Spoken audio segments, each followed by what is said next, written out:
Hi, I'm Jordan. And I'm Kit. Welcome to Starry Time, where stars plus lines. Eco Stories.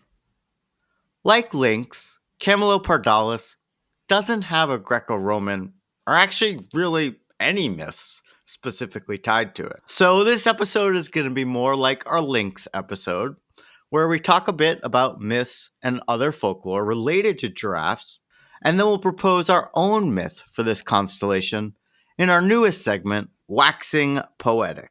I really couldn't find much about what this constellation was before it was giraffe. It seems like Ptolemy maybe just kind of ignored it.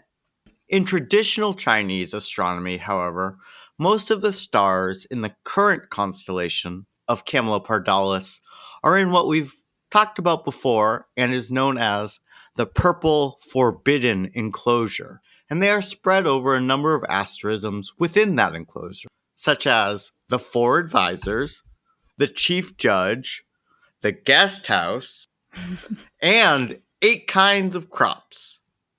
I have so many questions. I'm really looking forward to when we finish the IAU constellations and can just get a little bit more into the traditional ancient Chinese astronomy, like asterisms and the houses and the mansion. It's just all fascinating and I want to know so much more. In looking in Gavin White's Babylonian Star Lore book, which has provided a lot of helpful information, there was nary a mention of Camelopardalis, and the map seems sort of empty in that region of space where we would expect it, much like the ancient Greek take. Thank goodness for Petrus adding the giraffe. This sounds like it was just a very neglected part of the night sky. I like it. They were just like, we don't got anything there, slap a giraffe on it. Yeah, I mean, a giraffe is an interesting shape, Yeah. So I think we're really indebted to him. And now I think we're ready to talk about the myths related to giraffes. We are going to be doing a creature corner later. So we're just going to constrain ourselves today to giraffe lore. So we discussed this in our last episode, but the ancient Greco-Roman word for giraffe and the constellation's name, Camelopardalis, but it's derived from Greek, and essentially it means leopard camel or spotted camel. So right away we see some lore about how the giraffe was thought of in the Greco-Roman sort of ancient world. One account says the first giraffe was seen in Europe, and it was brought there from Alexandria by Julius Caesar in 46 BC. But I didn't actually see any specific stories or legends or myths about giraffes at all from the ancient Greco-Romans. Which makes sense, of course, because giraffes aren't just wandering about in Europe. On the other hand, the ancient Egyptians had a specific hieroglyph for giraffes, and there are a number of folktales from across Africa, which focus particularly on how the giraffe got its long neck. One of these stories comes from East Africa and is recounted on the Millennial Matriarch's website, which Kit will link on our socials if you'd like to read more. Yes, you can find us at universidad.com/@storytimepod. The story goes that all animals once had the same legs and neck. But one time, during a drought, Giraffe and Rhino talked about seeking the help of a magician to get help reaching the fresh leaves high on the acacia trees. But Rhino forgot to show up, and Giraffe was given enough herbs for 2 animals, and ate both. When Rhino saw Giraffe eating all the leaves, Rhino asked the magician, who said there were no more left. Rhino grew angry and charged, while Giraffe remained tall. I like that we have both rhino nature, charging at things, and giraffe lore in this one. I think this is wonderful. There do seem to be a lot of iterations of this exact sort of folklore out there, but I wasn't able to find much more giraffe lore. So if you know any other giraffe lore or myths, be sure to let us know on our socials. Let's take a quick break, and then we can wax poetic.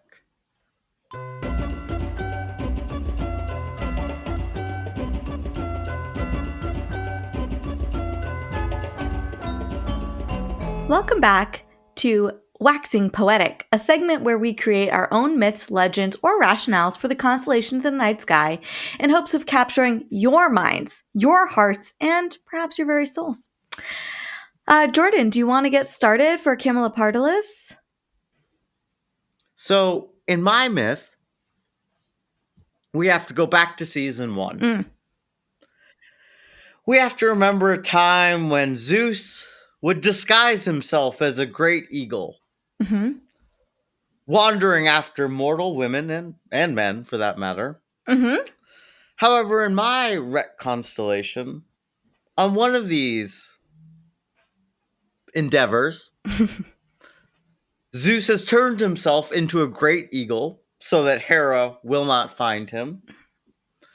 But unfortunately, got caught off guard, was not paying attention, and crashed into a giant tree and was entangled in its branches. So his talons are all locked up. He's trapped in eagle form and he's screaming out, asking for help. And all the other gods can hear, and Hera's laughing, finally got you. Mm.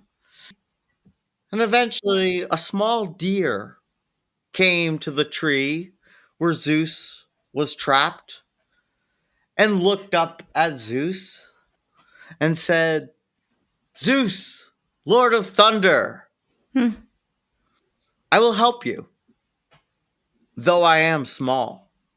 And so this deer, with all their strength, climbed up to the top branch and started chewing the lower branches down.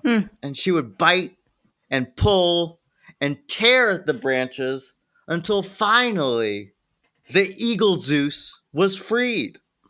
Zeus flew out of the tree and said, Thank you for rescuing me when none of the other Olympians would. From this day forward, your neck shall reach the sky. You will eat where no beast can eat. You will see what no beast can see. So the giraffe's neck grew and grew, a gift and a reward. And the Camelopardalis that we see in the night sky today is Zeus paying tribute to the poor, humble animal who would help him when none of the other gods would. All right, Kit, where did you go for this? Long ago, when Artemis was a child, she followed a pride of lions through the savannah in search of an adventure. Her mother Leto let her go, but reminded her to return home before Nyx, the goddess of the night, who even the mighty Zeus feared, took over the world. Hours passed, and little Artemis was so enthralled with the trek of the lions to the watering hole and for a hunt that Helios rode his chariot across the sky and Nyx took the savannah. Artemis, still young and without a bow, became afraid. The eyes of creatures she didn't yet know seemed to follow her, and she ran, quickly becoming lost and disoriented. Alone and scared, she wandered for some time before coming across a tower of sleeping giraffes. They were calm and kind eyed, and the matriarch of the herd woke and asked her if she needed help. Artemis saw her aunt Asteria, the goddess of falling stars, in the night sky, and the giraffe stood and allowed young Artemis to stand on her head to speak with her aunt. Her aunt Asteria sent word to her sister Leto, who came and took young Artemis home safely. The giraffe's kindness and aid to the young goddess Artemis was commemorated in the night sky as the constellation Camelopardalis. Kit, I love your constellation. I think we both tried to do it we both tried to latch upon the one thing we know about giraffes. Right. They are tall. Tall. And then combine them with the one thing we know about constellations. You gotta help a god out to get there. And within those constraints, I think you told a much more uplifting story about your child being saved, whereas I told a story about a monster being freed. Now it's time for our segment Oracle AI, where we ask the Oracle to create a myth related to the constellation. Our prompt asks the Oracle to create a short, modern, non problematic myth about the constellation Camelopardalis. Would you please voice the Oracle for us, Jordan? So saith the oracle. Long ago, when the stars still whispered to the earth, a gentle giraffe named Camela roamed a world where animals could speak and dreams shaped reality. Unlike the others, Camela could see far beyond the horizon, not just with her eyes, but with her heart. She wandered endlessly, guiding lost travelers through deserts and doubt, offering silent comfort with her towering presence. One night, a young child looked up to the sky and wished they could always find their way.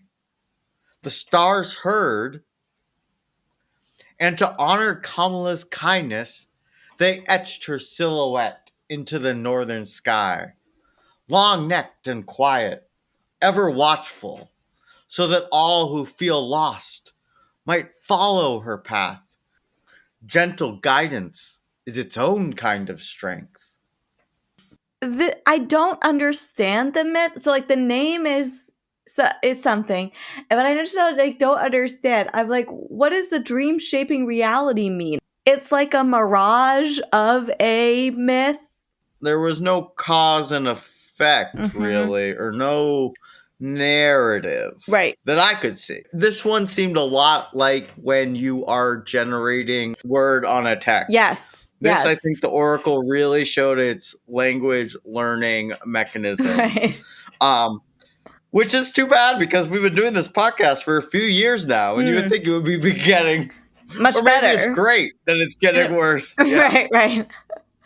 It really does vary. Like sometimes the myth makes sense, sometimes no sense. Like it really does seem to be pretty hit or miss, which I guess is, good for the lore builders of the world.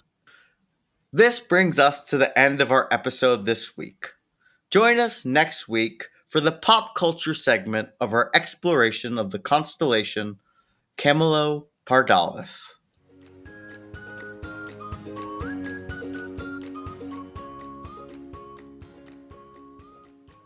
This has been Kit, And Jordan. sisters who love stars and stories. And we'll see you next time.